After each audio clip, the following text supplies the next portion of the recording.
The Great Hall of the Galactic Coalition was silent. Admiral Taiyang Kang stood before 300 alien representatives, each one staring at him with what he assumed was pity. Some species had 4 eyes, others had none, but the message was the same in all of them. They thought humanity was doomed. Ambassador Velthara of the Seraphim rose from her seat. Her silver skin gleamed under the chamber lights.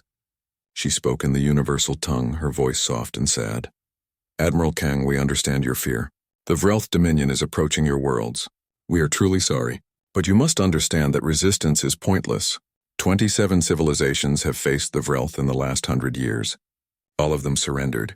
Those who fought first only suffered more. Kang looked at her steadily. His dark eyes showed no emotion.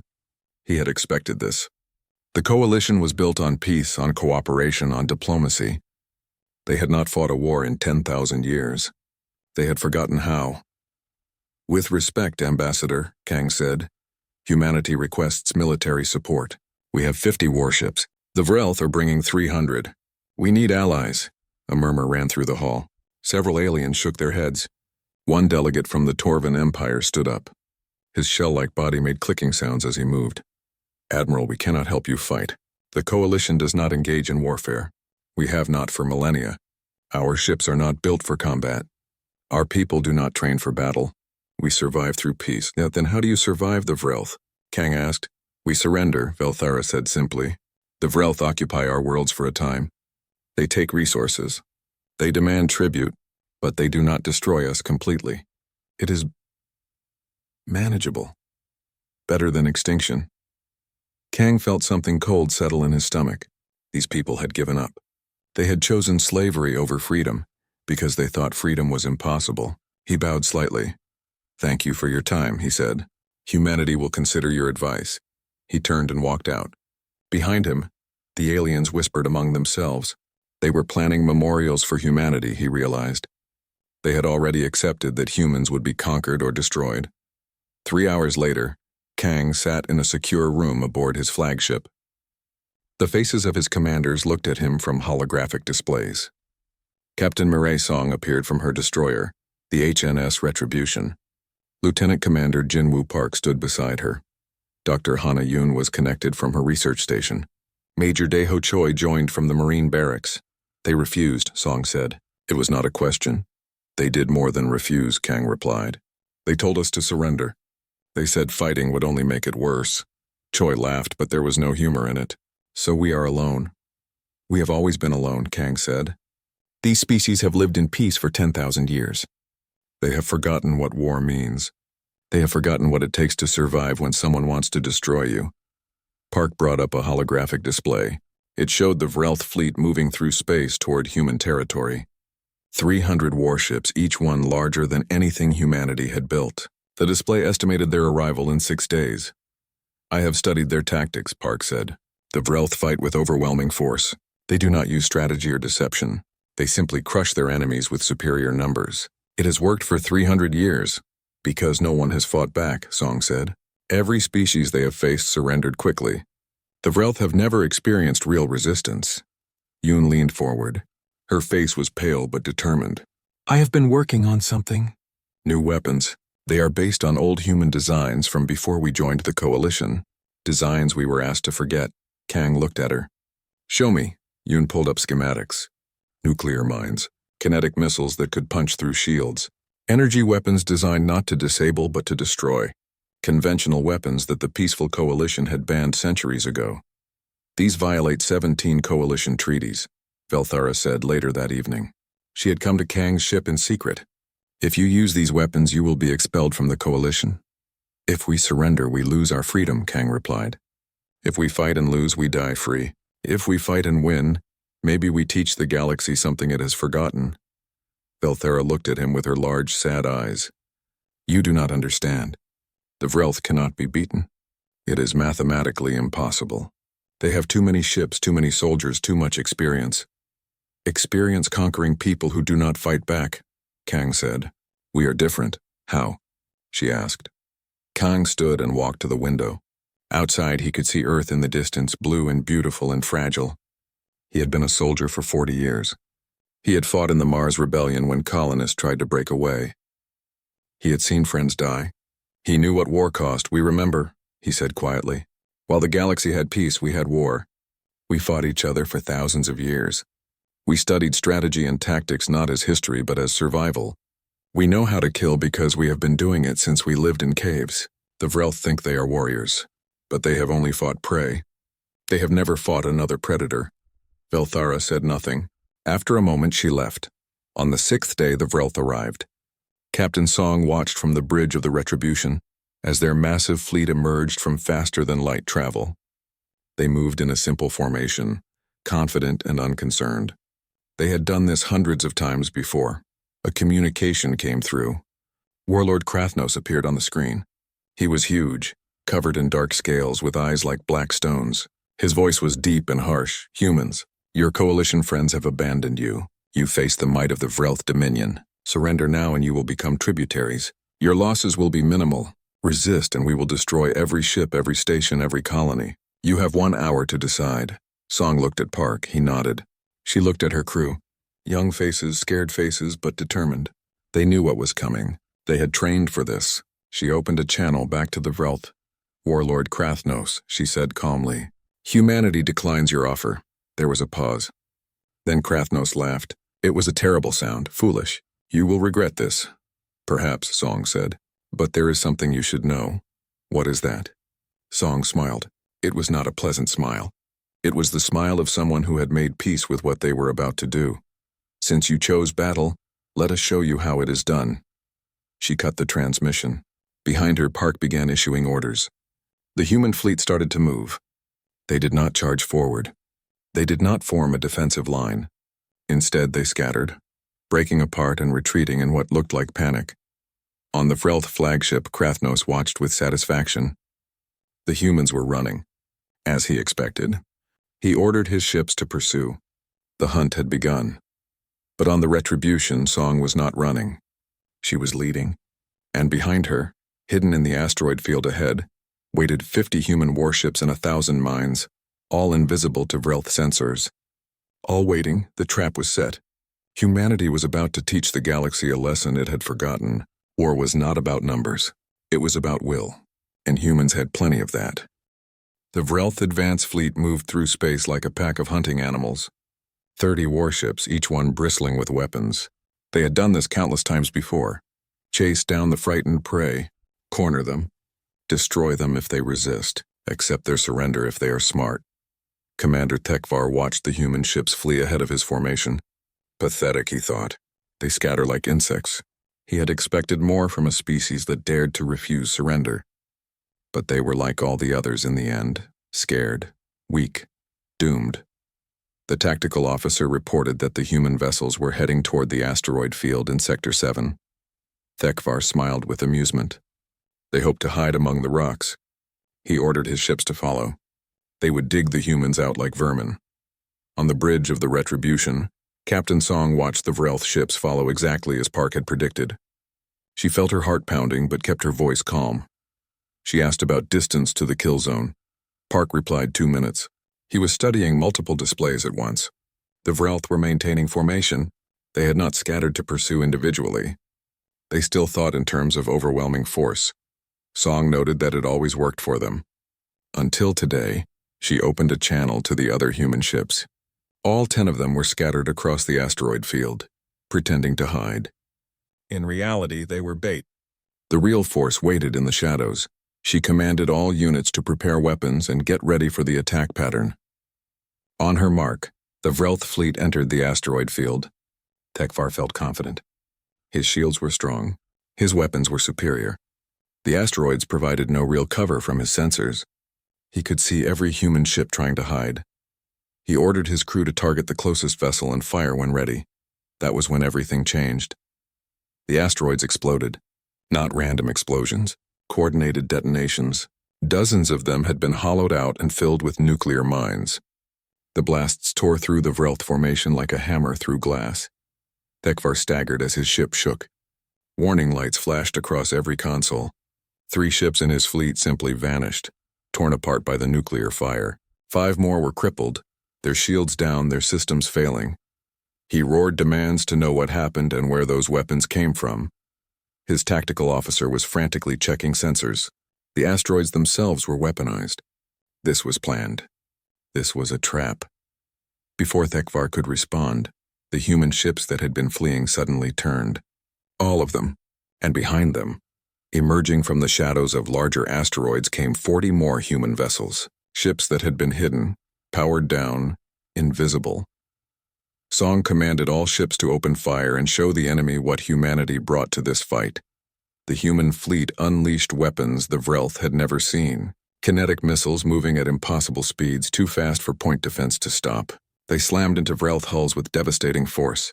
Energy beams concentrated into cutting lasers that sliced through armor. And strange projectiles that seemed to ignore shields entirely. Dr. Yoon had called them railgun slugs. Simple pieces of metal accelerated to a fraction of light speed. Old technology, brutal and effective. The Coalition had banned them as unnecessarily destructive, but humanity remembered how to build them. Thekvar watched in horror as 2 more of his ships exploded. The humans were not fighting like civilized species. They were not trying to disable. They were trying to kill. Every shot was aimed at critical systems, engines, life support. Command centers. He screamed orders to return fire and destroy them. The Vrelth fleet tried. Their weapons were powerful. They destroyed 3 human ships in the first exchange. But the humans did not break formation. They did not panic. They moved with practiced precision, following tactics that seemed ancient and modern at the same time. Park was calling out coordinates and ordering execution of specific battle patterns. The human ships divided into 3 groups. One group drew fire while the other 2 flanked from different angles. It was a maneuver from ancient naval warfare, adapted for space combat. The Vrelth had no counter for it because they had never needed one. 10 minutes into the battle, Thekvar realized something terrible. He was losing. 15 of his 30 ships were destroyed or disabled. The humans had lost 5. The mathematics did not make sense. The Vrelth had superior numbers and firepower, but the humans had something else. They had strategy. They had deception. They had the cold, calculated fury of a species that had spent millennia perfecting the art of war. His tactical officer said they must retreat. The officer's voice was shaking with fear. Thekvar had never heard fear in a Vrelth warrior's voice before. Thekvar refused. The Vrelth did not retreat. Another explosion rocked the ship. The lights flickered. Thekvar looked at his display. 20 ships gone. Only 10 remained. And the humans were closing in like wolves around wounded prey. Song opened a channel to the remaining Vrelth vessels. Her face appeared on their screens, calm and cold. She offered them one chance to survive. Power down weapons and surrender. Thekvar laughed bitterly. The Vrelth did not surrender. They were warriors. Song said quietly that the Vrelth were not warriors. They were conquerors who had only fought the weak. Humans were warriors.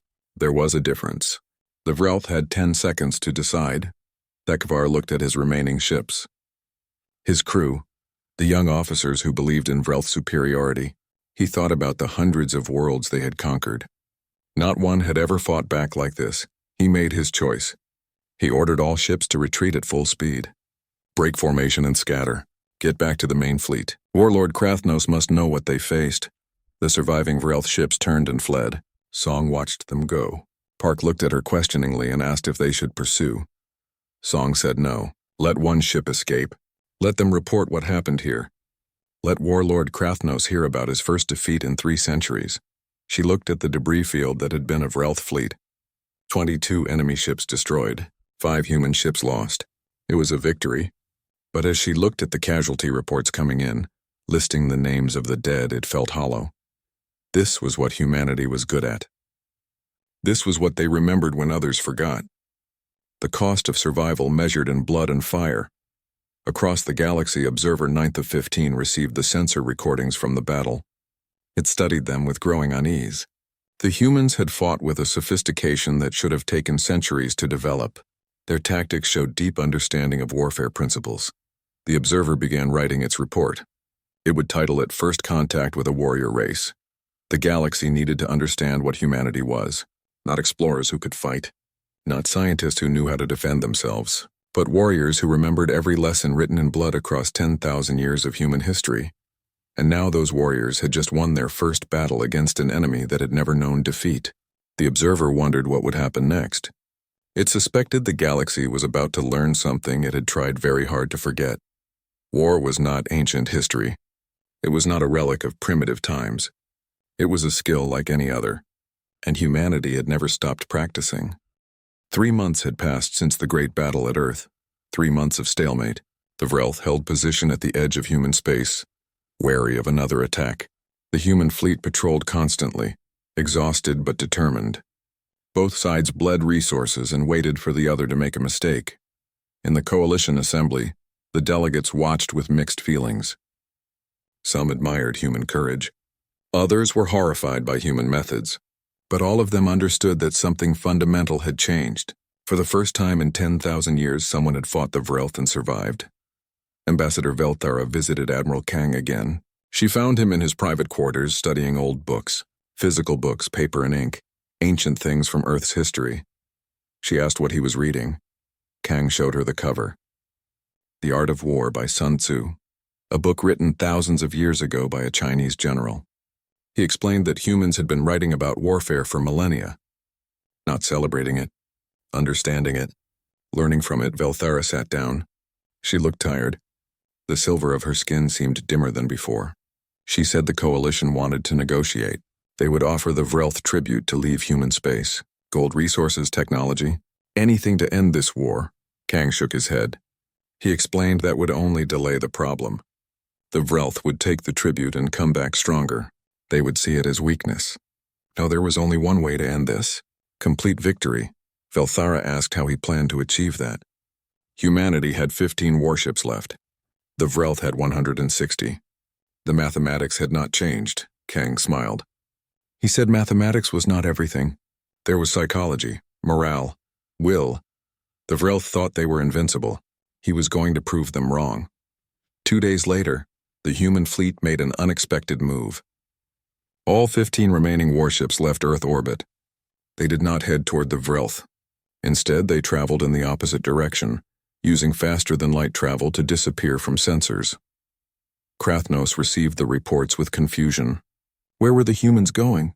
Were they abandoning Earth? Running away? It made no sense. He ordered scouts to follow. But the human ships had vanished completely. Their destination was unknown. 3 days later, the answer came. A Vrelth colony whirled on the far edge of their territory sent a distress signal. They were under attack. Human ships had appeared without warning and were bombarding the planet. Krathnos could not believe it. How did the humans travel so far so quickly? How did they know where to strike? His intelligence had said this colony was secret, protected, far from the war. But the humans had found it. Captain Song led the attack personally. The Retribution and its sister ships struck the orbital defenses first. Then they moved to the industrial facilities, manufacturing plants, shipyards, resource processors, everything that supported the Vrelth war machine. Song did not target civilian areas. She was not trying to massacre innocents, but she destroyed every military and industrial asset on the planet. When her fleet left, the colony could no longer support the Vrelth invasion force. Krathnos ordered ships to defend the colony, but by the time they arrived, the humans were gone. 2 days later, another colony was hit. Then another. The human fleet was moving through Vrelth territory like ghosts, striking supply lines and support bases, never staying long enough to be caught, always disappearing before reinforcements arrived. It was a strategy from Earth's history. Sherman's march to the sea. Destroy the enemy's ability to wage war, make them understand the cost of conflict, break their will to fight. Lieutenant Commander Park coordinated the raids from his station on the Retribution. He had studied every successful campaign in human history. The Mongol invasions, the Viking raids, modern special operations, all adapted for space warfare. The Vrelth began to panic. Their mighty fleet sat at the edge of human space, unable to attack because Earth's defenses were too strong. Meanwhile, their own territory burned. Their colonies called for protection. Their people demanded action. Krathnos faced a terrible choice. Stay at Earth and maintain pressure on humanity, or return home to protect Vrelth worlds. Either way, he was losing. He chose to split his fleet. Send half back to defend Vrelth territory. Keep half at Earth. It was a compromise. It was also a mistake. Admiral Kang had been waiting for this. The moment the Vrelth fleet divided, he activated the next phase. Hidden weapons platforms throughout the solar system powered up. These were not the orbital defenses around Earth. These were new installations built in secret over 3 months, positioned on asteroids and moons throughout human space. Dr. Yoon had designed them, nuclear mines on a massive scale, dozens of them positioned along the Vrelth fleet's position, all linked to a central command system. Kang gave the order. The mines detonated simultaneously. The Vrelth ships at Earth never knew what hit them. Nuclear fire consumed 80 vessels in seconds. The others scrambled to escape, shields failing, systems overloading. It was the asteroid field ambush again, but on a much larger scale. The remaining Vrelth ships tried to run. Some made it to faster than light speed. Others did not. Human defense platforms picked them off one by one as they fled. When the battle ended, the Vrelth fleet at Earth was gone. Completely destroyed. 160 ships reduced to 40 survivors fleeing in panic. Captain Song received the news while raiding another Vrelth colony. She felt no joy, only exhaustion. They had won, but at such cost. 3 months of constant fighting. So many dead. And for what? To prove humans could be as brutal as anyone, she opened a channel to Admiral Kang. She asked if it was over. Kang said not yet. One more thing remained. They needed to capture Krathnos himself, show the galaxy that the Vrelth could be defeated, that their leaders could be held accountable. Song located the warlord's position. His command ship had fled the battle at Earth and was heading back to Vrelth Prime, their homeworld. She plotted an intercept course. The Retribution caught up with Krathnos 3 days later. His ship was damaged, limping toward safety. Song hailed him. He appeared on the screen, his face twisted with rage and something else. Fear. Song offered terms, surrender and face trial. His crew would be spared. He would answer for his crimes. Refuse and she would destroy his ship with everyone aboard. Krathnos demanded to know how humanity learned to fight like this. 3 centuries of conquest, and he had never faced an enemy like humans. What made them so dangerous? Song was quiet for a moment. Then she answered. She explained that the Vrelth spent 3 centuries conquering the weak. Humanity spent 10,000 years fighting each other. While the galaxy had peace, humans had war. Constant war. Every generation learned from the previous one. Every conflict refined their understanding of strategy, tactics, and violence. She said the Vrelth thought they were warriors, but they were just bullies who had never met real resistance. Humans were warriors who had been at war since they lived in caves. Fighting was in their blood, their history, their culture. They did not want to be this way. But when threatened, they became what they had to be. Krathnos looked at her with something like understanding. He lowered his weapons and powered down his shields. He would surrender, not because he was weak, but because he finally understood. Humanity could not be conquered. They would fight to extinction rather than submit. Major Choi led the boarding team that took Krathnos into custody. The warlord went quietly, defeated not by superior weapons but by superior will. The war was over. The Vrelth Dominion's fleet was destroyed, their warlord captured, their colonies crippled. Humanity stood victorious. But as Admiral Kang looked at the casualty reports, the destroyed cities, the grieving families, he wondered if anyone truly won a war. They had survived. They had protected their freedom. But the price was almost too high to bear. The galaxy watched in stunned silence. Humanity had done the impossible. Defeated an enemy no one else could stop. The coalition would never see humans the same way again. They were not just another member species. They were warriors, protectors, guardians. And the universe would have to decide what to do with that knowledge. Warlord Krathnos stood in his command chamber, watching the holographic replay of the battle for the 3rd time.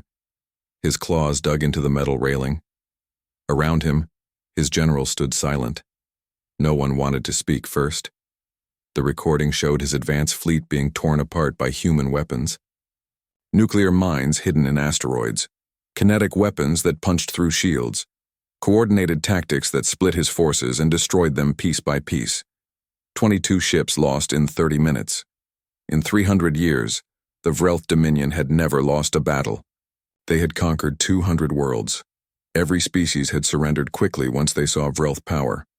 But the humans fought back, and won. Krathnos turned off the recording. He looked at his generals with cold fury. He declared they would mobilize the full invasion force. 300 warships. Every soldier. Every weapon. The humans had won one battle through deception and cowardice. Now they would face the true might of the Vrelth and be crushed. One general dared to speak. He suggested caution. The humans showed unexpected capabilities. Perhaps they should study their tactics first. Krathnos struck the general across the face. The sound echoed in the chamber. He stated there would be no caution, no delay. The humans would learn what happens when someone defies the Vrelth. They would be made an example. 4 days later, the Vrelth main fleet arrived at the edge of human space. 300 massive warships, each one carrying thousands of soldiers. It was the largest force the Vrelth had ever assembled. Enough firepower to destroy entire planets. Admiral Kang watched them come. He stood on the bridge of his flagship studying the tactical display. Behind him, his staff waited for orders. The mood was tense. Everyone knew the mathematics.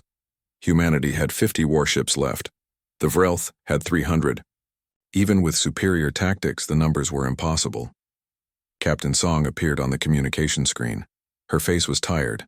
The Retribution had been patrolling constantly, watching for the Vrelth approach. She reported the Vrelth fleet composition. It was everything they had. Every ship. Every soldier. Krathnos was not taking chances this time. Kang nodded slowly. He asked if her crew was ready. Song smiled grimly. As ready as they would ever be. They knew what was coming, but they also knew what they were fighting for. Home, family, freedom, the things worth dying for. In her research station, Dr. Yoon worked frantically. She had been awake for 30 hours straight.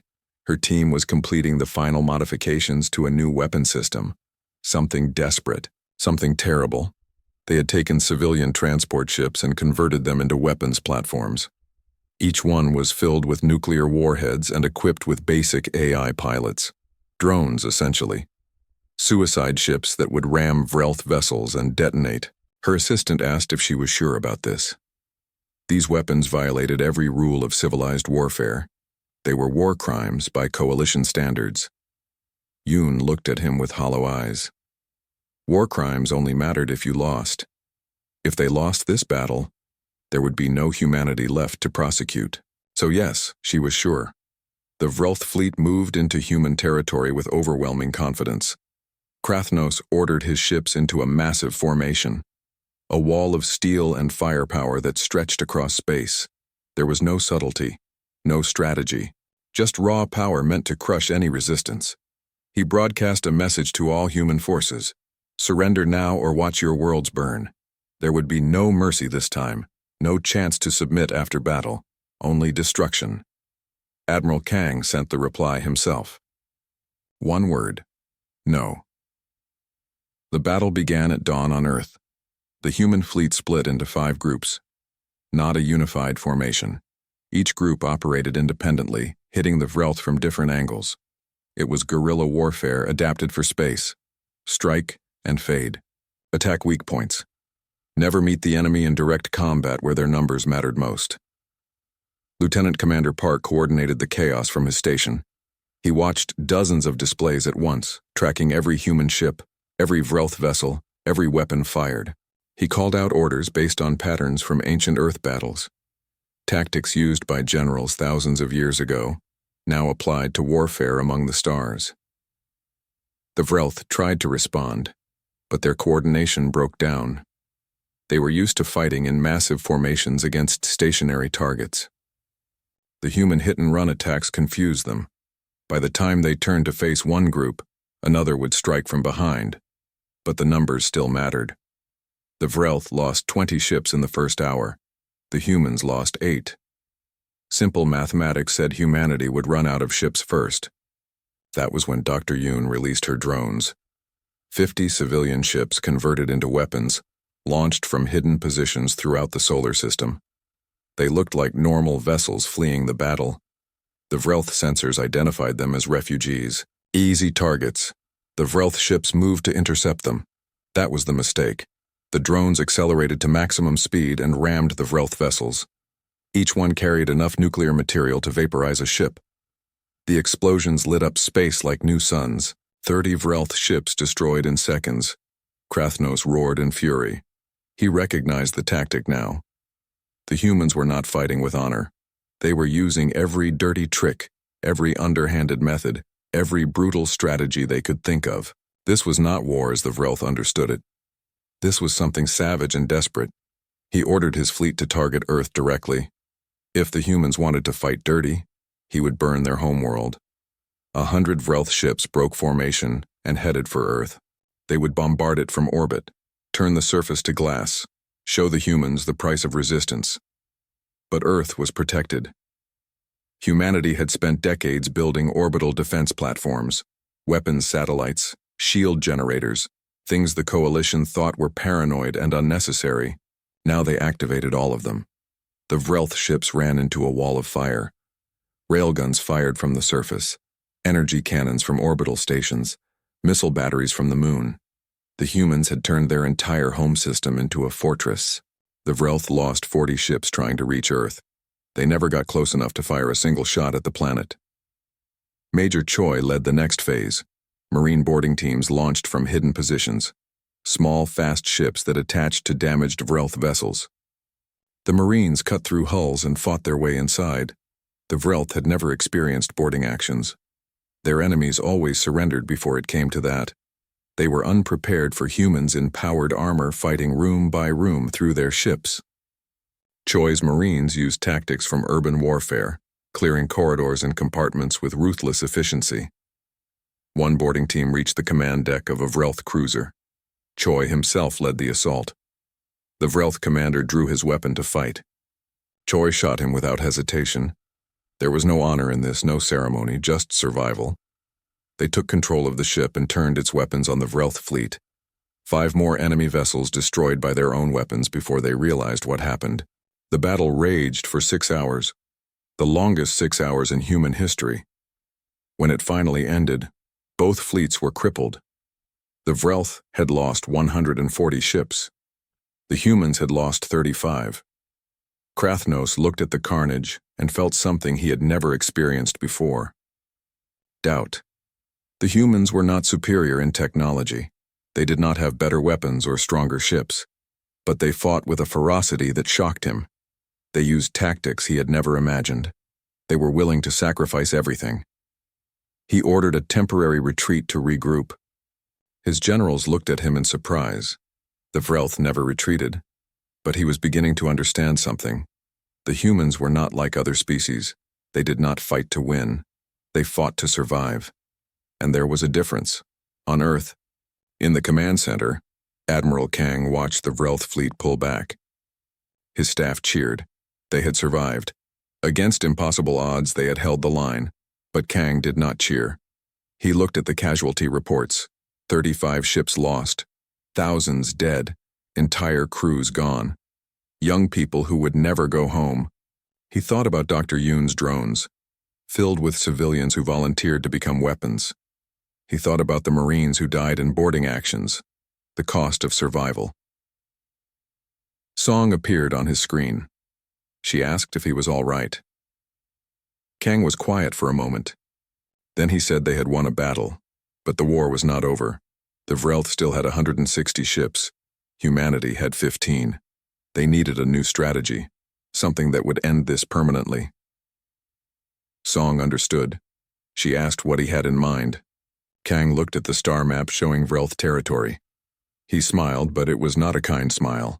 It was the smile of someone who had decided to do something terrible, but necessary. He said they were going to take the fight to the enemy. Show the Vrelth what happened when they attacked Earth. Show them that humans did not just defend. They struck back. Hardpark pulled up historical files. Ancient military campaigns where outnumbered forces defeated larger armies by attacking the enemy homeland. Sherman's March. The Doolittle Raid. Operations that won wars not through direct combat but through psychological impact. Humanity was about to teach the galaxy another lesson. War was not just about battles. It was about will. And humans would break the Vrelth will to fight. The Coalition Assembly Hall was full. Every species sent representatives. This was the first emergency session in 3,000 years. The topic was simple but world-changing. What to do about humanity? Admiral Kang stood at the center of the chamber.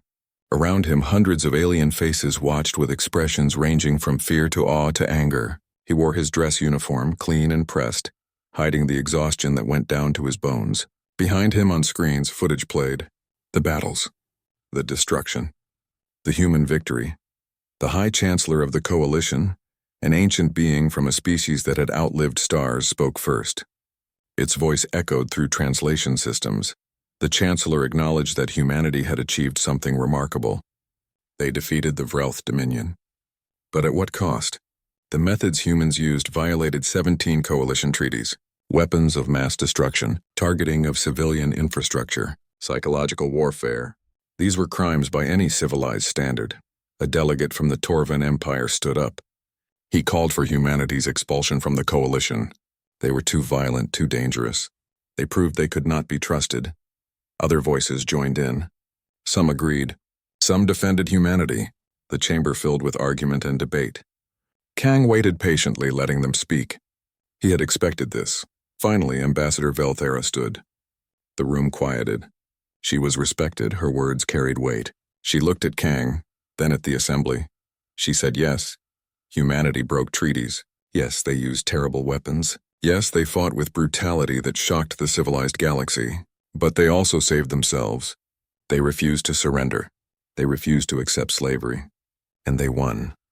She reminded the assembly that the coalition's response to the Vrelth threat was to do nothing, to tell species to surrender, to accept occupation as the price of survival. How many worlds had fallen while the coalition watched? How many billions lived under Vrelth rule because no one would fight? Humanity fought, they won, and now the Vrelth threat was broken. Other species were free because humans were willing to do what the coalition would not. The chamber was silent. Velthera sat down. Kang nodded to her in thanks. The High Chancellor asked Kang to speak. To defend his actions. To explain why humanity should remain in the coalition, Kang stepped forward. He spoke slowly, clearly, making sure every translator caught his words. He said humanity did not ask to be warriors. They joined the coalition hoping for peace, hoping to leave their violent past behind. But when the Vrelth came, they faced a choice. Surrender and lose everything, or fight and risk everything. He admitted that human methods were brutal, that they used weapons the coalition banned, that they fought with a savagery that shocked peaceful species. But they fought to survive, and survival meant using every tool, every tactic, every advantage they had. He explained that humanity spent 10,000 years at war. They knew violence intimately. They studied it, refined it, passed down lessons through generations. This knowledge was not something to celebrate. It was a burden, a terrible weight of history written in blood. But this knowledge saved them. And it could save others. Kang made an offer. Humanity would serve as the coalition's military arm. They would protect member species who could not protect themselves. They would train others in defense. They would stand between peaceful civilizations and those who would destroy them, but they would do it their way. With their doctrines, their strategies, their willingness to do what was necessary. The coalition could accept this offer or reject it. Either way, humanity would never surrender again. The chamber erupted in discussion. Some delegates praised the offer. Others denounced it. The debate raged for hours. Meanwhile, on Earth, the survivors dealt with their own struggles. Captain Song had returned home after months in space. She walked through the streets of Seoul, seeing people going about their lives, shopping, laughing, living. They were safe because of what she did, but she could not forget the faces of those who died under her command. She visited the memorial they built, a wall with names carved into black stone. Every human who died in the war. Thousands of names. She found the ones she knew personally. Young officers, brave crew members, people who trusted her to lead them. A hand touched her shoulder. Dr. Yoon stood beside her. The scientist looked older than her years. The weight of creating weapons that killed millions showed in every line of her face. Yoon said she could not sleep anymore.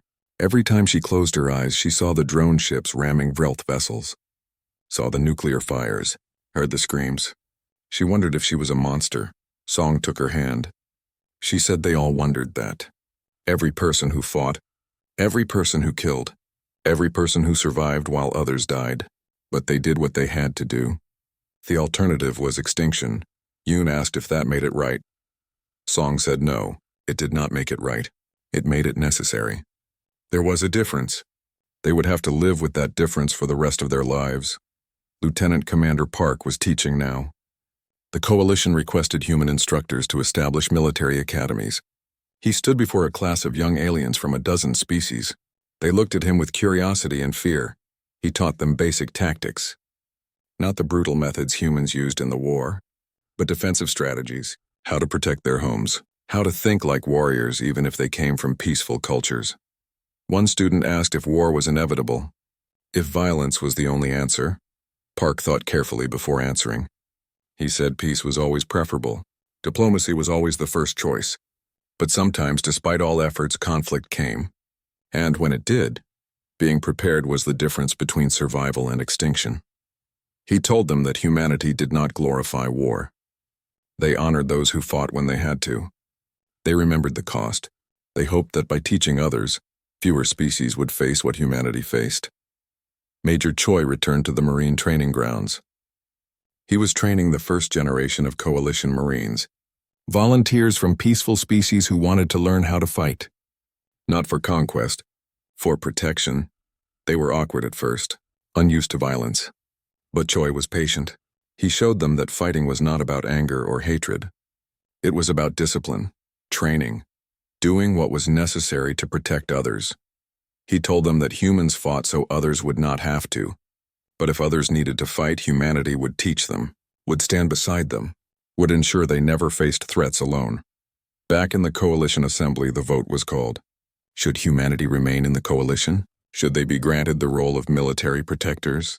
The vote was not unanimous. Many species still feared human violence, but the majority understood the reality. The galaxy was not as safe as they believed. The Vrelth were not the only threat. Others would come. And when they did, someone needed to stand against them. The motion passed. Humanity would remain in the Coalition. They would serve as defenders, protectors, the warriors who remembered how to fight so others could forget. Kang accepted the role with mixed feelings. Pride that humanity was trusted, sadness at what it meant. They would forever be defined by their capacity for violence. The warriors of the galaxy, the species that never forgot how to kill. He sent a message to all human forces. They had won the war. They had survived. They had proven that humanity could not be conquered. But now came the harder task. Living with what they did, carrying the burden of their choices, being the guardians that the galaxy needed. Observer 9th of 15 published its complete chronicle of the war. The document was titled The Price of Peace, How Humanity Remembered War So the Galaxy Could Forget. It became required reading across Coalition space, a reminder of what happened when peaceful species forgot that threats existed. The Observer concluded with a warning. Humanity's victory came at terrible cost. Thousands dead, worlds damaged, innocents lost. The galaxy must decide if this was a price worth paying. If having warriors to protect them justified the methods those warriors used. There were no easy answers. Only the knowledge that the universe was dangerous. That survival sometimes required violence. That humanity, for better or worse, remembered this truth when others forgot. 5 years would pass before the full impact of the Vrelth War became clear. 5 years for the galaxy to adjust to this new reality. 5 years for humanity to accept their role as guardians. But that was a story for another time. For now, the war was over. Humanity had survived, and the galaxy would never look at them the same way again.